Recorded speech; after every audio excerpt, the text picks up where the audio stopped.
はじめに、ソルボンユニバーシティフランス、サージ・フリダ様によるご講演です。The first speaker is Serge Fudida, Professor, Sorbonne University, Paris, France. Professor Fudida, please. Good morning. It gives me really great pleasure to be with you this morning in presence in Tokyo for this wonderful event. I would like to thank the organizers for the very kind hospitality, as well as to provide me with the opportunity to speak about this very unique initiative, SLICES, that we believe will support a lot of activity that have been presented earlier. So let me start with an acknowledgement. Acknowledgement to the 2022 Nobel Prize in Physics. Those have been demonstrating the entangled states. And it's really, really important because it shows that in other sciences, actually thought experiments are highly important. And that experimentally driven research is critical.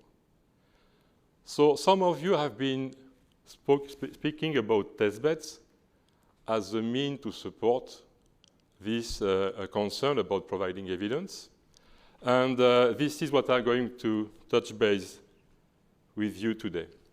So the mission and vision that we have is really about developing digital infrastructures, test platforms, so beyond 5G and 6G. Of course, it's very challenging because we don't know what the technology of 6G will be.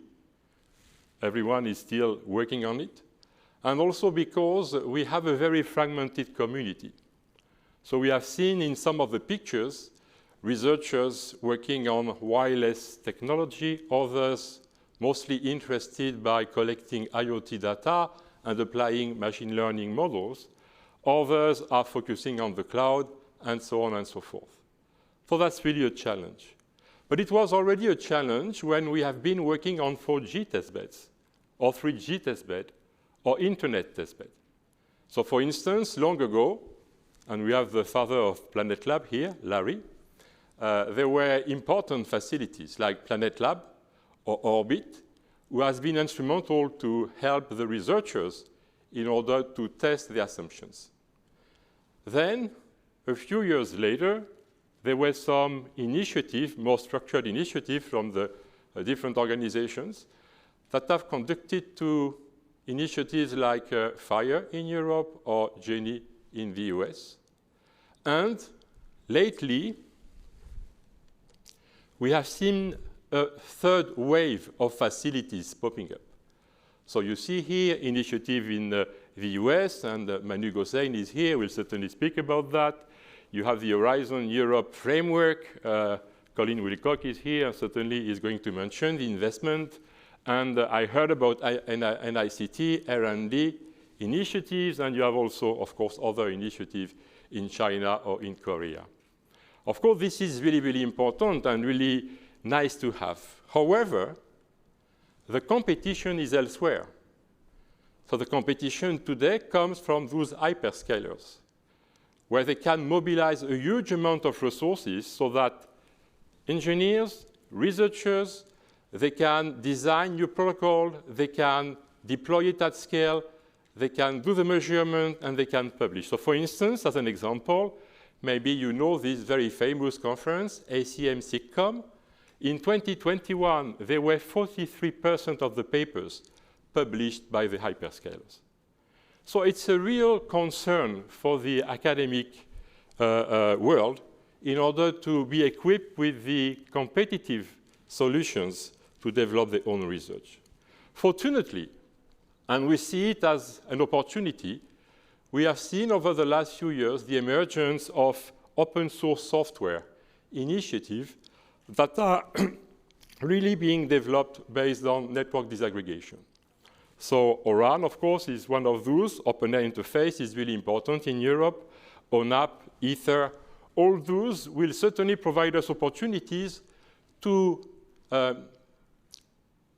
value those components and to use those components in order to develop them in our infrastructure so that we can focus on what is really important for us, which is about providing access to experimenters, being able to monitor the infrastructure, and being able to then collect the data which is related to the experiment. So the lessons learned from those past experiences are, of course, that such instruments, it was mentioned, such test beds are very important. But however, they are not really recognized as such. And in many cases, we see that they are not transformative. And this is why we decided to change the narrative. We thought that we need to really refocus those instruments with respect to big science. So we decided to move from mid-scale infrastructure, which is what you have seen with the initiative that I have mentioned earlier, to large-scale funding. And it's a big, big difference. So this is exactly what SLICES is about. It's designing a scientific instrument in order to support the research in digital infrastructure. It's really, really different. It's unique. It has never been done before. So if you take those two pictures, on the right, this is the Square Array Telescope. It's a large-scale instrument which is developed in order to support the research in astronomy. If you look at the one on the bottom left-hand side, it's just a collider, high-energy physics collider. What do they have in common? And there may be 20 of them that have those similarities, is that they are defined as research infrastructures as a scientific instrument to support their own domain of science. Fortunately, if you would like to put a proposal in order to develop your own test bed as a scientific instrument, at least in Europe, there is a framework which is named S3. So it doesn't fit into Horizon, okay? It's a different framework.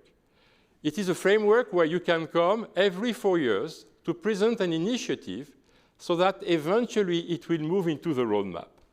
If it moves into the roadmap, then there will be different phases, as you can see: design, preparation, implementation, deployment, and so on, in order to build, I used to compare this to the telescope, in order to build the telescope and deploy the telescope for the researchers. It's highly competitive because it does receive proposals from all fields of science. And as you can see, S3 is organized in 5 working groups. And if you look carefully, you will not see anything related to digital. Why?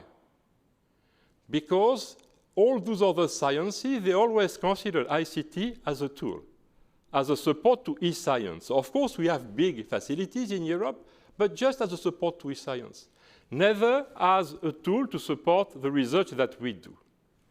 Fortunately, and because we have been working on this since 2017, we succeed to incentivize S3 to create a new group. As you can see, it's dealing with data. Data is so important, computing, and digital research. So that was already a big success. Next step for us was to make this SLICES proposal, that I will detail a little bit later, enter the roadmap. And we succeed in 2021. So meaning that today, this is the unique initiative in the world that is considered as a scientific instrument as a support to digital sciences, together with telescopes or together with the high-energy colliders. It has a lot of values, and I will mention some of them, but what I would like to say is that it's unique because we succeed to bring together researchers from wireless, from IoT, from cloud, from HPC, from microelectronics. Because as you know, if you want to build the future networks, you will need to get all those skills all together. So SLICES is a distributed research infrastructure. So it's not a telescope as a single piece or single equipment. It's distributed, but it is very centrally controlled. So this is the situation as of today. SLICES is a joint investment strategy. between the European Commission, so we receive funding from the Commission, we are eligible for specific solicitation from the European Commission, but also we receive funding from the member states because every member state has its own research infrastructure roadmap. And of course, what matters is that we can synchronize the roadmap at the level of the member states with the roadmap at the level of the European Commission. So today, we got the political support, because that's a condition to enter into S3. We received the political support from 12 member states. And we have, let's say, representatives from 15 member states. In each member state, we have between 1 to 4 organizations. It depends on how the member states want to get organized. So for instance, in Poland, we have a single organization. But of course, it is able to get involved usually between 4 to 7 or 8 organizations. So if you look at the number of organizations, actually it's about 80 organizations that we can mobilize in slices. And Matti is here, so for Finland, of course, the University of Oulu is playing this role. Of course, it's a scientific instrument, so you might ask, what is the liaison with industry? As soon as you deal with digital infrastructure, you have to deal with industry. And since day1, we got support from big industry. It's really important for us to understand what is the demand. Even if you talk to S3, when they discuss about colliders, it's important to take on board the requirements from industry from day one. So for research infrastructure, you have 2 types of access. Excellence access, so the access is open, free, and is based on the excellence of the experiment. Second, you have a market access where actually you can charge industry if they want to use your facility. So again, it's really important for us to get contribution from industry. And as you see, a third important aspect is about international cooperation. Because if you build a telescope, it's to the purpose of the whole community, without frontiers. So as you see, we got support from the US, from Brazil, from Korea, and hopefully, I will expect that sooner we will have also a very tight liaison with Japan. So I don't have time to go into the details, and it echoes to a lot of things that are going to be discussed here today. But what we want to deploy is fully controllable. That's important. We need to be able to control every single component in order to be able to host a large, broad set of experiments. Programmable, virtualized, of course, infrastructure, test platform. Because as you know, future networks are programmable test platforms, programmable platforms, basically. It's open and it's international. I would like to insist also on the fact that when you deal with a scientific instrument, you are not only concerned with the infrastructure. Well, what is really significant if you want to enter S3 is that to demonstrate that you are able, for instance, to enforce reproducibility. Because entangled states, they had to show reproducibility. Okay? It's not just by hazard that they discovered this property. So in slices, we have a very tight liaison with EOS, which is the European Open Science Cloud, which is a very big initiative in Europe to provide a repository for all the data that has been produced by research. So I know that in Kiren, you have also an initiative that is a little bit similar, that is supposed to provide open access to data. And this is very important for us because we are going to collect a lot of data in slices at different levels, and we want to make this data available. Baseline data from the experiments, but also, for instance, machine learning training data, and also artifacts like digital artifacts. So all those that we are going to capture will be made available to the community so that we can enforce reproducibility. Today, very little reproducibility is feasible in computer science and especially in digital infrastructures. So a unique value of slices is that it is sustainable. Most of the platforms that we have seen in the past, they last, of course, for some of them, they last for, let's say, a decade. but they were never sustainable, meaning that you had basically on a regular basis to go back to your funding agencies to get funding in order to sustain them. SLICES is sustainable because when you build a telescope, basically it's a 20-year development. And you can see here that we now move from the design phase to the preparation phase, where we are going to start the implementation because we don't need to wait until the whole telescope is built. We can have a continuous integration and deployment, and we will start to deploy basically within a year from now. And what is really interesting is that we have a very large footprint because we have 15 countries in Europe where in each country we can have at least 4 to 5 different organizations involved. The other point of interest is that as a big instrument, SLICES will have its own legal entity. So this is in order to manage complexity, but also because, for instance, we'll be able to steer where we want the facility to go, as well as hire people, because otherwise it's always a big burden if you don't have the capacity to set up a secretariat, set up the resources to provide the baseline support, as well as engineering resources. So this will happen certainly in a year from now, so you could directly talk to SLICES as a legal component. So the impact is already very high because if you go to S3, where you have all those different communities, now they know SLICES, they know that we are in the process of having this large-scale deployment, and because of the trust that we received, already it's possible at the level of the member states to get easier access to funding, because that level of funding basically will be used in order to deploy the infrastructure. Not the human resources, but mostly the infrastructure. So for instance, in Italy lately, like 3 months ago, they received about 6 million euro just to start deploying the first part of SLICES. In France, we got about 16 million euro from the investment plan in order to start deploying cloud and 5G. And Matti, in Finland, I took some kind of an average, but at least they got also nice funding for that purpose. Now, just as a conclusion, we believe that you should use SLICES also as a means to develop international cooperation because it's a research infrastructure. It's a unique scientific instrument, and it can provide you with a large footprint. We can deploy at large among a large number of organizations that agree to align on what they are going to deploy. And of course, the diversity and the scale allow us to embed different types of technologies. So we don't need to be limited to a single technology or even, let's say, manufacturer.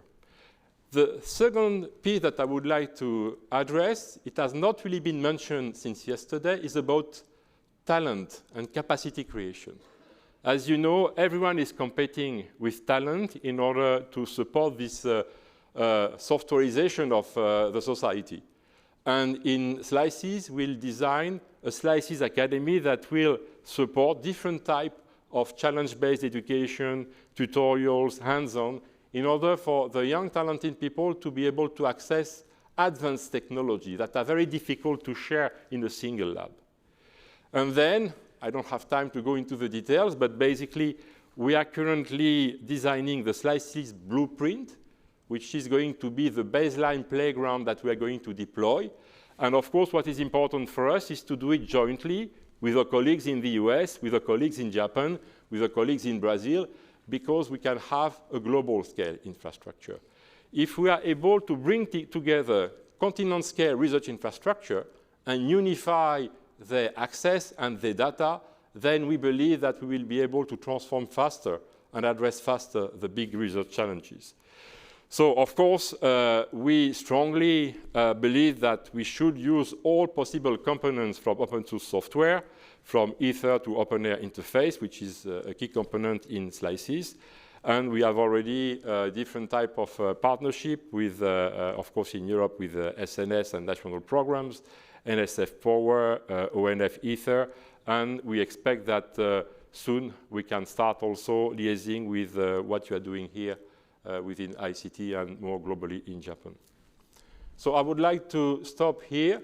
But again, thank you for providing me with this opportunity to give you a very short introduction about this unique initiative. This is the first ever scientific instrument that is dedicated to digital infrastructure. And I hope that we will have opportunities to develop it jointly. Thank you so much for your kind attention. Thank you very much, Professor Furuta. 藤田様、ありがとうございました。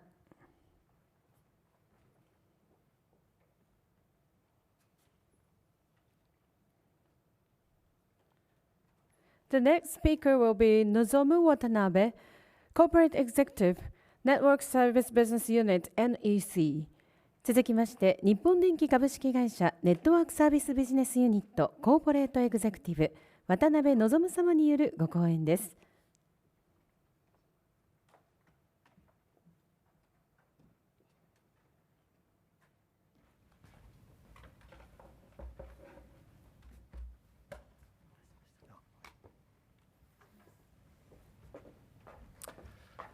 Hello, everyone, and thank you for the introduction. As introduced, my name is Nozomu Watanabe from NEC Corporation. And thank you very much for giving me an opportunity to be here. And today, I would like to present NEC's activities on Open RAN and the vision toward beyond 5G. So first, I will start from talking about our activities in 5G Open RAN. This slide shows the evolution of mobile network system. As you probably already know very well, in every decade, the mobile network evolution brought new experiences.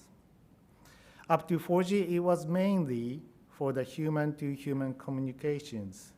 But in 5G era, by utilizing its new features such as enhanced broadband, ultra-low latency, and massive simultaneous connections, we see some new movement happening that in addition to the human-to-human communications, we expect more human-to-machine or machine-to-machine communications, which brings us new variety of use cases as shown here.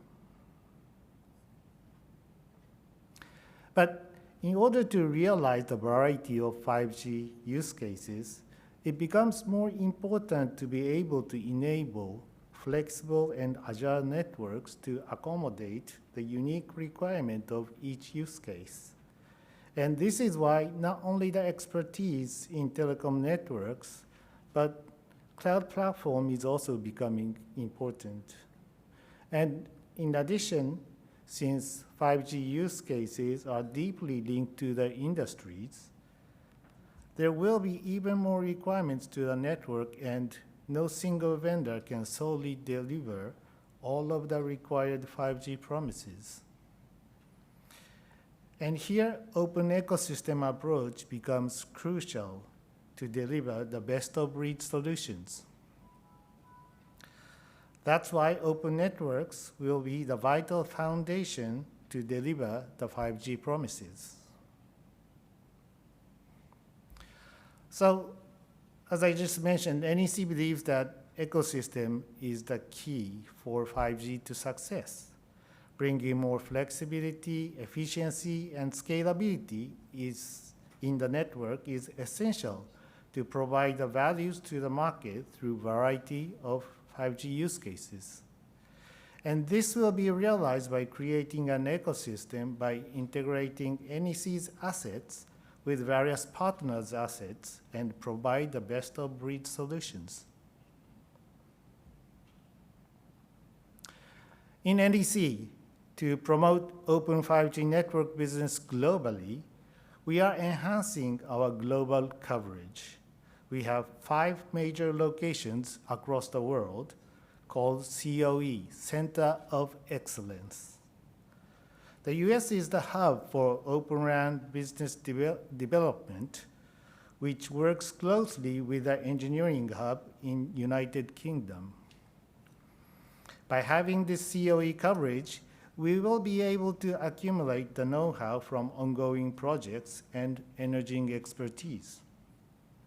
In addition, we have the new teams joined from Blue Danube Systems and Aspire Technology to enhance our capability in the product development as well as system integration, which are both very important for open network realization.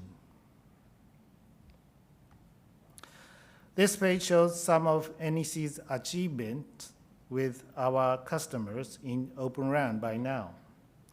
Well, there are, of course, a lot more activities ongoing, which unfortunately we cannot share here, but as you can see here, there are many active projects, and NEC's approach is well received with multiple Open RAN, O-RAN references and recognition around the world. Of course, there are still more works to do for Open RAN to be widely used in the market, but NEC is committed to realize the new values to the market through our Open RAN solutions, and we believe that the realization of open networks in the 5G era will be an essential journey toward the era of beyond 5G.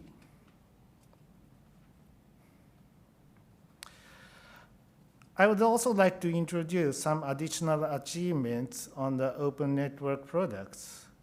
NEC received 2 Leading Lights Award in 2021, Best New Open RAN Product and Best New 5G Core. We have also received a tip ribbon on our Open RAN 5G Massive MIMO RU product by going through TIP's test and validation and contributing to accelerate the adoption of Open RAN. Both of these achievements shown here are from last year, but there will be more announcements coming soon for further achievements on open network products. The previous page was for the RAN products and 5G core, but NEC is also introducing open network architecture and technology in optical network area as well. NEC has launched these series of optical transmission products which are compliant with open specifications. We plan to enhance our product portfolio for open networks and to accelerate the open innovation through the evolution of open networks. Now, I would like to move to talk about NEC's vision toward beyond 5G. First, I would like to share our view on how we think that the world will look like beyond 5G. And here are the 3 ideas NEC is envisioning. The first one is hyperreal communications transcending time and space. What this means is by connecting everything from humans, things, and services in real time, we will be able to remove any limitations or restrictions we usually have from time difference or space distance. And these technology enhancements will bring us a new type of communications. The second one is expansion of digital twin. In the beyond 5G era, by utilizing the diversified sensing technologies and advanced analytics, we will be able to project the real world or even including the information which were not visible in the real world to the virtual space. And by sharing, analyzing, and optimizing these in the virtual space, we can then provide appropriate feedbacks to the real world. This is the cyber-physical communications loop for an augmented reality, as it is called, digital twin. And the third one, seamless connection, regardless of place, means that we can get the support from these environments at any time and anywhere. The world of beyond 5G is to realize such ideas.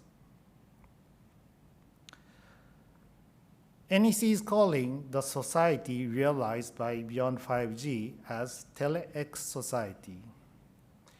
In the future world of Tele-X Society, we will be free from spatial constraints, and our presence is expected to expand all the way from the sea even to the outer space. We will also be able to overcome the constraints coming from the limit of human abilities. Furthermore, we will be able to relieve ourselves from time constraints and to be able to predict the future or experience something already happened in the past. Well, thinking in this way, we could say that in the Beyond 5G era, we can realize the so-called supernatural powers such as teleportation, telekinesis, or telepathy as a form of new communication services. And this is why we are calling the future society as Tele-X Society. The Tele-X Society is our future where we can make the most of our potential beyond human, beyond time, and beyond space. And this kind of next generation communications is our very goal of Beyond 5G. Regarding the values expected to the network, well, we could say that the prior expectation for today's 5G network is to boost the industries. And how will this change in the Beyond 5G era? We believe that there will be a wider expectation for the values to realize a sustainable society where everyone can have the chance to reach their full potential, even under the changing condition of the society which requires new work styles and new lifestyles. Therefore, the networks in the Beyond 5G era will be used not only to accelerate the industrial expansion, but also will need to provide the market values for a better society and for a brighter individual human daily life. To realize such world toward Beyond 5G era, at NEC, we are taking actions with various partners, including universities and other companies. Toward the Beyond 5G era, we have set some milestones as described here.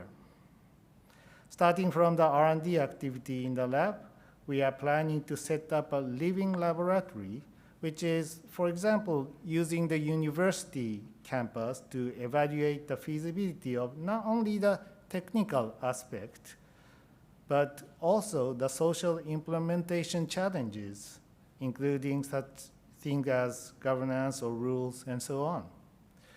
So through these activities, we would like to collaborate with various partners and co-create an ecosystem with open innovations.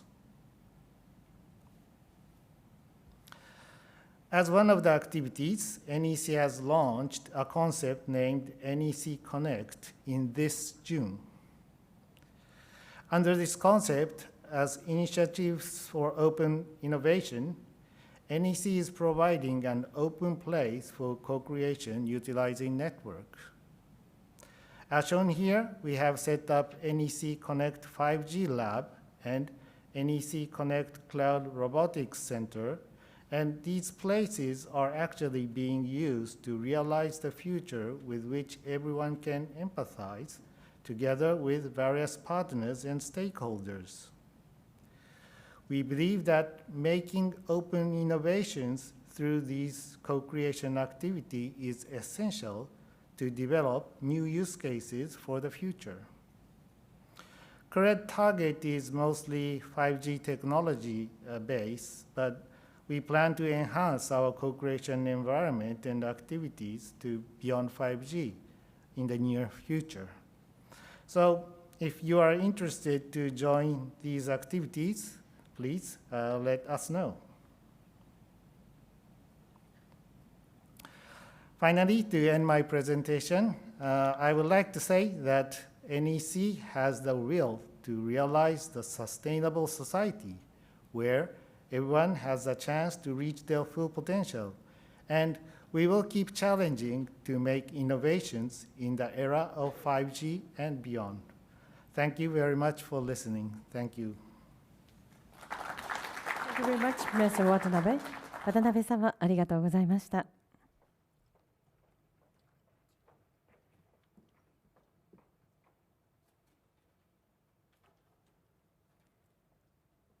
続きまして、オープンネットワーキングファウンデーション、ラリー・ピーターソン様によるご講演です。Next speaker is Larry Peterson, Princeton University and Open Networking Foundation, Robert E. Kahn, Professor Emeritus of Computer Science. Mr. Peterson, please. Thank you.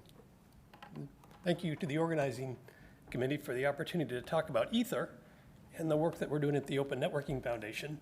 If you're not familiar, the ONF has been working on software-defined open disaggregated networks for the last decade and has turned quite a bit of its attention recently to 5G. So I wanted to get started by talking about what the transformation of 5G means to us, and that sort of points to where we think it will be going.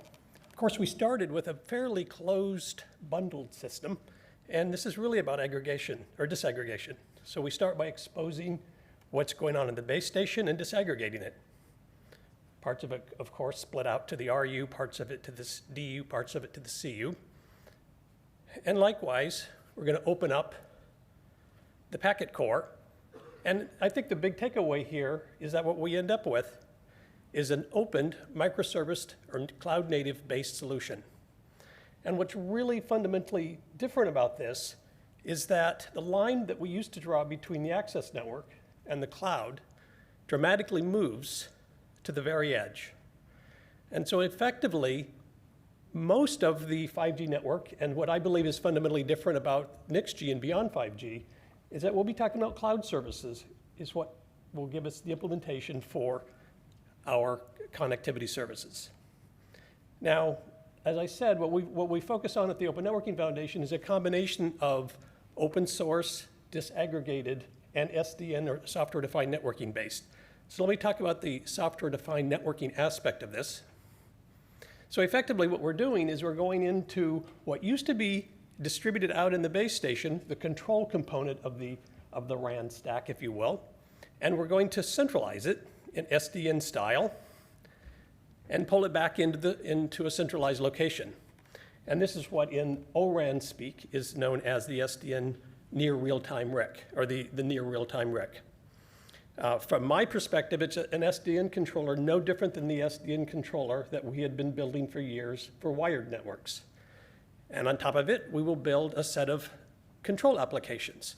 They're going to be specialized for different opportunities, customized for different situations. We can treat IoT traffic different than high-speed video traffic, each customized for a different purpose. So again, in the ORAN, this is known as X apps, but these are just control apps running on top of the REC. And of course, there's management playing on top of that with non-real-time control. What I take away from this is that we now have an opportunity to control the network at 3 different levels of granularity. We have the non-real-time control loop that sits out of the management plane, and I don't show it in this figure, but it actually can control a combination of the core and the RAN in concert, which is something I'll show you that we're doing in a moment. We have the near real-time control loop embodied in the REC and all of the control apps. And of course, there's the real-time control aspect that is out in the distributed unit where scheduling decisions are made on millisecond basis. The other thing that we're doing is, again, in the spirit of bringing deep programmability into the network, is, at least to this point, we've done this in the core, is we've taken what was the user plane function, or the SP gateway in the 4G case, and we've actually taken it and embedded it in the switching fabric. So it is implemented in programmable switches in P4. So what we're going to find is that many of the functions of the RAN and the radio network are going to be implemented in the switching fabric of the cloud, as opposed to special purpose hardware out at the edge. I'm not going to go into the details of that, but that is already something that is running. So Drilling in a little bit closer on the RIC, we have an implementation, and this is the work in the spirit of this session, in concert with the ORAN and with the ORAN partners. We have an open source implementation of the RIC. Collectively, this component is known as SD-RAN, Software Defined RAN. If you are at all familiar with the SDN work that the Open Networking Foundation has done before, we have a network operating system called ONOS. And effectively what we've done is repurposed ONOS, simply reconfigured it so that instead of speaking OpenFlow or P4 runtime to a wired switch, it's speaking the E2 interface to RAN elements. And then we are exposing northbound an SDK in different programming languages so that you can build the control elements. At this point, SD-RAN runs as part of the Berlin Open RAN field trial that you've heard about. DT is one of our prime partners in a lot of this work. And at this moment, 2 of the ORAN service models are supported in the ONOS-based RIC. So this is open source software available, freely downloaded from the Open Networking Foundation. So that's focusing in on the SD-RAN, but this is all part of a larger project that's known as Ether. And Ether, which was the title of my talk, is a managed 5G edge cloud for enterprises. So, well, everything I've said is completely applicable to the telco case. One of the use cases that we are looking most closely at is how it can be deployed in private 5G in enterprises. And so Ether is that project. And effectively what Ether does is this is a sort of an overview. You take the SD-RAN that I just showed you in the previous few slides, and that is now running as a workload on a cluster in the enterprise on premises. The user plane of the core, which in our project speak is the SD core, the user plane also runs on premises. So we get local breakout so that you can communicate between all of the edge devices and the edge applications, which you see here also as cloud native workloads. So what we basically have is a Kubernetes-based cloud running on premises, hosting SD-RAN workload, core user plane workload, and edge applications. The control plane of the SD core is often some centralized cloud. It could be a public cloud. In fact, when we typically run it in Google's cloud, but it could be in any other central cloud. It actually can run on premises as well if you want. And very likely that's where centralized applications run as well. Now, I said this is a cloud managed service, and I think that's a really important component of this, which is it's not managed as a telco service per se, it's managed as a cloud service. So all of the wealth of cloud native management tools come to bear, from Kubernetes to Helm to Terraform, and the list goes on and on. There is a large collection of very well done open source cloud management tools that we've brought together to build the control and management platform for Ether. And again, the big takeaway is that it supports local breakout. You do not leave the premises with data. It runs through the local core and RAN. So just to show you in a little bit more detail what's involved here, again, this is an edge cloud. It's built using standard cloud practices. You can build up to it's not data center sized, it's more modest in size. You can build it up to multiple racks, half a dozen racks, or you can build it as small as one server if you want to. But it has a cloud switching fabric and racks of commodity servers.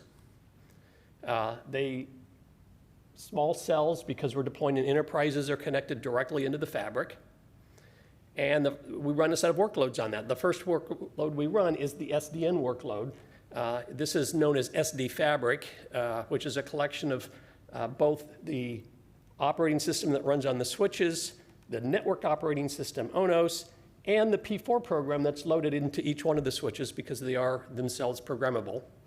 And again, that's just a cloud-native workload that is loaded and managed by Kubernetes.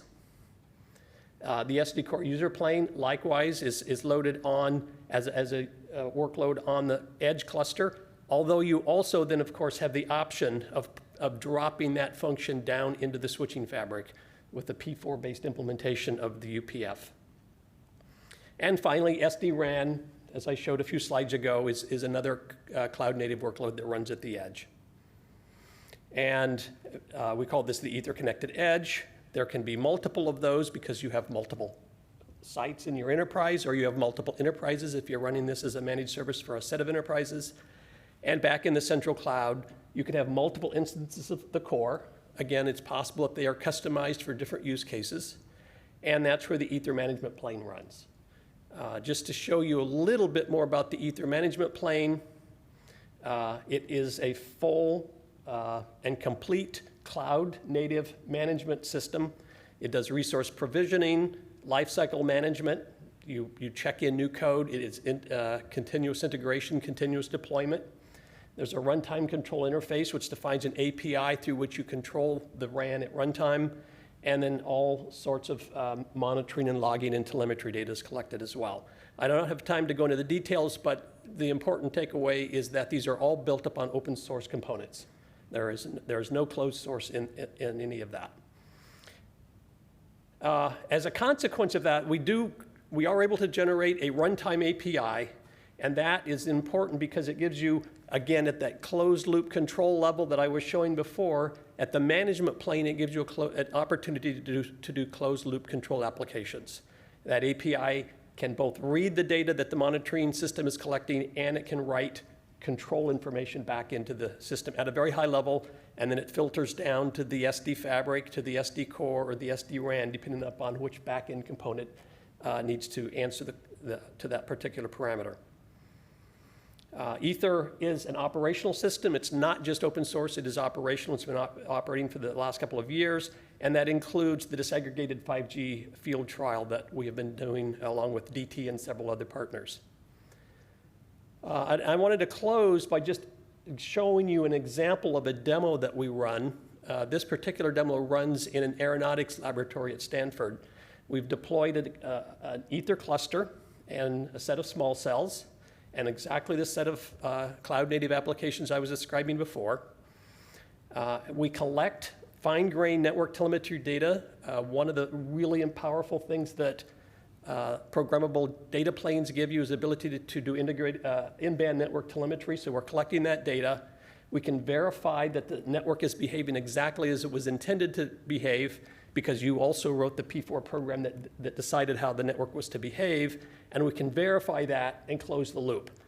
And again, we've demonstrated this by launching several attacks against the data plane and seeing how we can recover from them.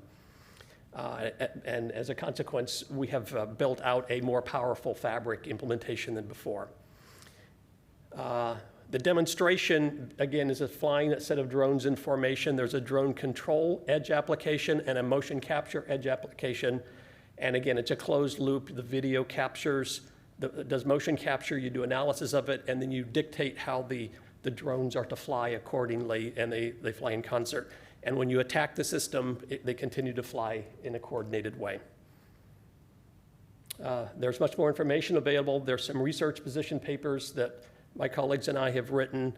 There are project websites, including a link that will go show you the demo, actually in video of the demo. And finally, there's some background reading that you can do. And it's one of the things that's come of that is a translation of our software-defined networking book into Japanese, which has just been published. Thank you. Thank you very much, Mr. Peterson. ピーターソン様、ありがとうございました。